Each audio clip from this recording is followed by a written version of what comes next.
1인용 종교는 과학과 역사가 납득할 수 있는 방향으로 종교를 설명합니다. 구독은 여러분의 종교에 대한 시야를 확장해 줄 것입니다. 가드의 왕 슈와르다타와 게제르의 왕 밀킬루는 동맹을 맺고 사울 왕 라바유가 죽은 후 중부 산악지대를 탈환하고 예루살렘의 여부스인에게 복수하려 했습니다.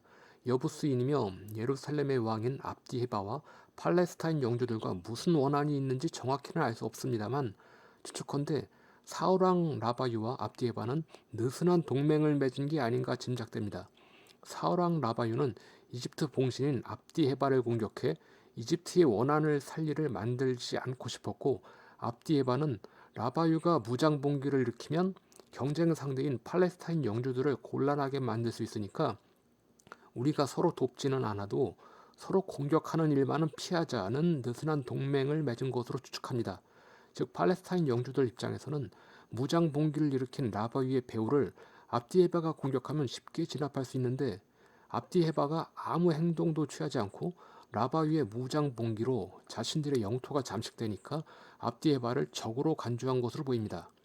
가드의 왕 아기스의 용병 부대로 활약한 다윗은 사울왕 라바유를 제거했을 뿐만 아니라 라바유가 점령했던 중부 산악지대를 차지합니다. 라바유 제거에 성공한 팔레스타인의 영주들은 기뻐하며 눈의 가시였던 예루살렘의 왕 압디헤바까지 제거하라 다윗에게 지시합니다. 난공불락의 요새로 여겨졌던 예루살렘이 함락되자 처음엔 기뻐했던 팔레스타인 군주들은 이내 당황하기 시작합니다. 압디헤바만 제거하면 아기스와 밀킬루가 그 땅을 나눠 갖고 떵떵거리며 살 줄 알았는데 압디헤바를 제거한 다윗이 훨씬 무섭고 강대한 적으로 돌변한 겁니다. 팔레스타인 영주들은 자신들의 군대에 소속되어 있는 다른 하비르들이 잠재적인 내부 혁명 세력임을 알아챕니다. 아마르나 문서 EA 271은 게제르의 밀킬루가 이런 형세 변화를 두려워하며 이집트의 군사 원조를 청하는 문서입니다. 파라오께서는 부디저와 슈와르다타가 맹렬한 공격을 받고 있다는 것을 알아주시기 바랍니다. 그러니 하비루 세력으로부터 폐하의 땅을 구해 주십시오. 아니면 병거를 보내 우리 하인들이 우리를 죽이지 못하도록 우리를 데려가 주십시오. 사무엘하 5장 17절과 18절을 보면 다윗이 기름 부음을 받아 이스라엘의 왕이 되었다는 소식을 블레셋 사람이 듣고 온 블레셋 사람이 다윗을 잡으려고 올라왔다. 다윗이 이 말을 듣고서 요새로 내려갔다. 블레셋 사람들이 이미 몰려와서 르바임 골짜기의 평원을 가득히 메우고 있었다고 기록되어 있는데, 성경의 기록과 아마르나 문서의 기록은 분위기가 사뭇 다릅니다. 성경은 평원을 가득 메우고 있는 팔레스타인 군사를 두려운 시선으로 바라보고 있는데, 아마르나 문서는 오히려 겁에 질려 있는 게 게제르의 왕 밀킬루입니다. 제 영상을 쭉 봐온 분들이라면 히브리와 이스라엘이 서로 다른 존재라는 걸 익히 알겠지만, 대부분의 라이트한 성경 독자들은 히브리와 이스라엘을 구분하지 못하며 그건 당시의 팔레스타인 군주들도 마찬가지였습니다. 다윗이 하비루 용병 부대를 이끌고 맹위를 떨치는데 자기들의 성에도 하비루가 존재합니다. 저 허드렛 일 하는 하비루가 성 밖의 하비루 용병 부대랑 같은 편인지 남남인지 불안한 겁니다. 아마르나 문서 2의 271에서 게제르의 왕 밀킬로는 하인들이 자기를 죽일지 불안에 떨었는데, 아마르나 문서 2의 292는 게제르의 왕이 밀킬루의 아들인 아다단으로 되어 있습니다. 밀킬루가 다윗 용병 부대와 싸우다 전사한 기록은 전혀 없기에 혹시나 정말로 하비루 하인들에게 암살당한 건지 의심이 가는 부분입니다. 산악 지방에서 저를 공격할 준비를 하고 있기 때문에 저도 폐하의 공수들이 도착하기 전에 그 공격에 대비하여 아투라는 이름의 집을 지었습니다. 밀킬루의 아들 아다다누가 파라오에게 보낸 편지를 보면 성경의 기록과 확연한 차이를 보입니다. 다윗을 공격하기 위해 팔레스타인이 군사를 끌고 온 게 아니고 산악지방의 다윗이 먼저 팔레스타인을 공격하려 했기에 팔레스타인이 방비를 하는 모습입니다. 게다가 이번에는 정말로 이집트가 궁수부대를 파견하여 팔레스타인을 도우려는 모습까지 보입니다. 사무엘하 5장 20절을 보면 다윗의 군대가 바알 브라심이란 곳에서 팔레스타인을 쳐부순 것으로 나와 있습니다. 뚝에 틈이 생기거나 갈라져서 무너지면 맹렬하게 물이 흘러가 하류를 휩쓸어 버리는 것처럼 다윗의 군대가 팔레스타인을 그렇게 무찔렀다는 의미입니다. 바알 브라심은 틈의 주인이란 뜻이며 다윗이 이긴 후에 붙여진 지명입니다. 다윗이 승전한 곳에 바알이란 지명이 붙자 불쾌해진 필경사들은 21절을 굳이 덧붙여 변명을 늘어놓습니다. 다윗은 블레셋군이 그곳에 버리고 간 우상들을 부하들과 함께 말끔히 치웠다. 종교가 진화했다는 저의 주장을 누누이 들어온 여러분이라면 이 구절이 역사적 사실이 아니라 지어낸 구절이라는 걸 알아채실 겁니다. 다윗이 승전한 장소에 바알이란 이름이 서슴없이 붙여질 정도의 사회였다는 것이 증명되는 것입니다. 아다다누가 파라오에게 보낸 편지에 마나투라는 요새를 지었다는 구절이 있는데 이스라엘 고고학자이며 텔아비브 대학 고고학 연구소 회장인 요하난 나하로니는 르바임 골짜기의 마나트라는 곳이 아마르나 문서의 마나투라는 걸 증명했으며 다윗이 승전한 바알 브라심이라는 곳과 마나투가 인접한 마을이라는 것입니다. 즉 사무엘하 5장 20절의 다윗 승전보는 아마르나 문서에서 증명하는 사실이라는 것입니다. 사무엘하 5장 25절에는 다윗이 팔레스타인을 공격하여 사울왕의 고향 게바에서 출발해서 게셀까지 이르렀다고 합니다. 게셀이 바로 아마르나 문서의 게제르입니다. 다윗이 게제르를 점령했을까요? 아마르나 문서 2의 293은 게제르의 왕 아다다누가 파라오에게 보내는 편지입니다.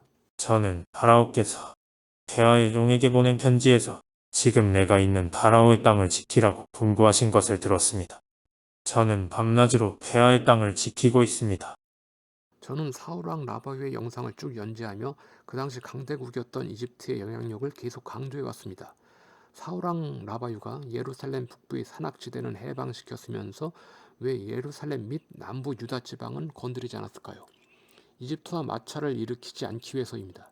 가드의 왕과 게제르의 왕은 예루살렘을 공격하는데 직접 나서지 않고 왜 다윗의 합의로 용병부대를 동원했을까요? 이집트의 눈치를 보기 때문입니다. 심지어 사울왕 라바유는 자기 고향 게바를 탈환하는 것조차 이집트에 보고했습니다. 마찬가지입니다. 다윗의 군대는 게제르를 점령하지 않고 물러났습니다. EA 292에 나온 것처럼 어쩌면 게제르에는 이집트의 궁수부대가 배치되어 있을지도 모릅니다. 다윗이 게제르를 공격한다면 쿠데타 일으킨 박정희가 주한 미군과 전투를 벌이는 것과 맞먹는 일이기 때문에 절대 일어날 수 없는 일입니다. 다윗이 예루살렘은 점령해놓고 게제르를 공격하지 않는다고? 둘 다 이집트의 봉신인데?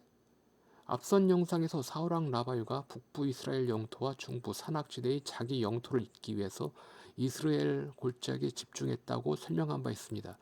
마찬가지입니다. 다윗의 고향 남부 유다 지방과 중북부 이스라엘 영토를 이으려면 중간에 낀 예루살렘을 차지해야만 합니다. 다윗 입장에서는 고용주 아기스의 명령도 있었지만 자기의 영토를 편하게 다스리기 위해서라도 예루살렘의 점령이 필수였던 셈입니다. 이집트가 뭐라고 잔소리하면 아기스 핑계를 댈 수도 있었겠죠. 하지만 게제르는 다릅니다. 이미 이집트 궁수부대가 있는데 여기를 공격했다가 이집트의 원군이 당도하면 감당하기 어려워집니다.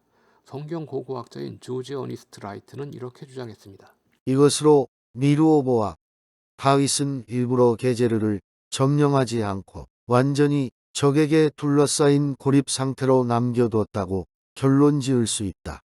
이집트의 권리를 존중하고 가능하면 이집트와 말썽이 생기는 것을 피하고 싶은 마음 때문이었다. 사무엘하 5장 7절에는 다윗이 시온 산성을 점령하고 거기 이름을 다윗성이라 지었다는 구절이 나옵니다. 다윗이 점령한 시온 산성이 아마르나 문서에 등장할까요? 아마르나 문서 2A 298은 게제르의 차기 통치자 야파우가 파라오에게 보낸 편지입니다. 저의 동생이 저의 적이 되어 무허주에 들어가 하비루에 가담한 것을 폐하께 알려드립니다. 티안나가 저와 전쟁 상태에 있으니 폐하의 땅에 관심을 가져주시기 바랍니다. 적군인 하비루가 너무 강력해서 당해내기 어렵다고 파라오에게 하소연하는 통치자들의 편지에는 공통적으로 티안나를 적으로 지명하고 있습니다. 바로 티안나가 다윗의 시온 산성을 말하는 겁니다. 발음이 다른데 우리가 시온이라 번역된 발음은 히브리어로 치온이라고 발음합니다. 미국 언어학자 젤리그 해리스와 독일 통역학자 비렐름 게제니우스는 가나안 방언을 연구한 논문에서 히브리어의 치 발음이 서부 세모와 인도 유럽어족인 그리스에서 경음 트로 바뀌는 경우가 많다고 합니다. 히브리어인 치온이 티안으로 변했고 아마르나 문서를 작성하던 그 당시 국제서신은 아카드어로 작성했는데 아카드어의 어미인 나가부터 티안이 티안나가 됐다고 합니다. 어쨌든 다윗이 시온 산성을 점령하고 그 후로도 강력한 군사작전을 펼쳐 주위 도시국가 군주들에게 큰 위협이 됐다는 사실은 아마르나 문서에 드러나 있습니다. 시대의 풍우나 그러나 우리들의 영웅은 아닌 다윗의 일생 얘기는 계속됩니다.